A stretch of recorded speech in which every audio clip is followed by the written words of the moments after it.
Consult people approach అయ్యే అవకాశం ఉంటుందండి. సో ముందు అవగాహన కల్పించాలి. అసలు కౌన్సిలింగ్ అనేది ఎంతవరకు అవసరం ఉంటుందండి మామూలుగా ప్రతి ఒక్కరికి?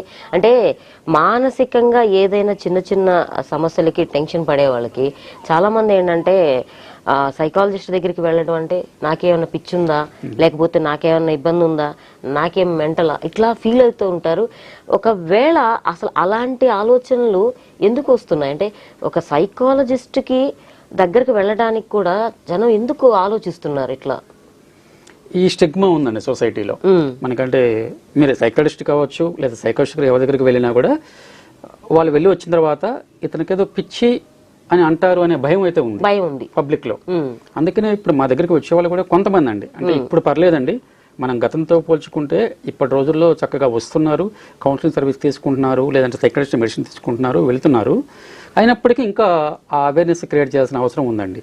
ఇప్పటికి కూడా కొంతమంది మా దగ్గరకు వచ్చిన క్లయింట్స్ ఏమంటారంటే ఎవరికి చెప్పొద్దు అంటారు, ఎవరికి చెప్పరు వాళ్ళు కూడా. అది కూడా చాలా సీక్రెట్, చాలా సీక్రెట్ గా.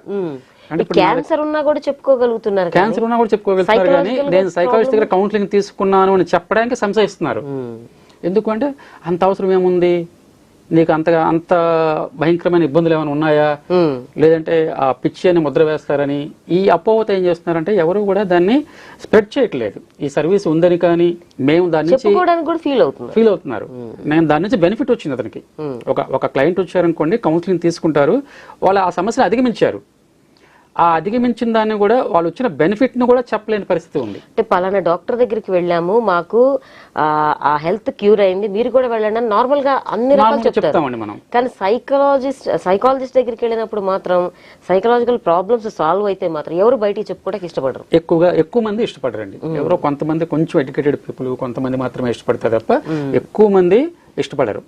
అని ఇంకొక విషయం ఏంటంటే, మాకు ప్రయర్ అపాయింట్మెంట్ ఉంటుంది, ఫోన్ కాల్ ద్వారా వస్తుందండి. ముందు ఫోన్ కాల్ చేసి అపాయింట్మెంట్ తీసుకుంటారు.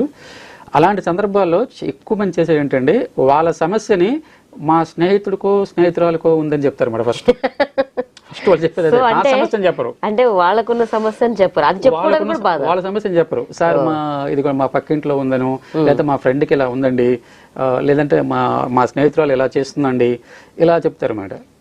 వాళ్ళని తీసుకొస్తామండి అని అంటూ ఉంటారు. అంటే వాళ్ళన్నట్లు కాకుండా కౌన్సిలింగ్ వచ్చినప్పుడు మాత్రమే సార్ ఆ ప్రాబ్లం నాదేనండి, మా ఫ్రెండ్ ఎవరు లేరండి అని అప్పుడు రివీల్ అవుతారు మరి వాళ్ళు కౌన్సిలింగ్ వచ్చినప్పుడు మాత్రమే. అంటే ఇంకా ఆ అపోహని కొంచెం తొలగించుకోవాల్సిన అవసరం ఉంది మేడం. భయం అనుకోవచ్చా దాన్ని?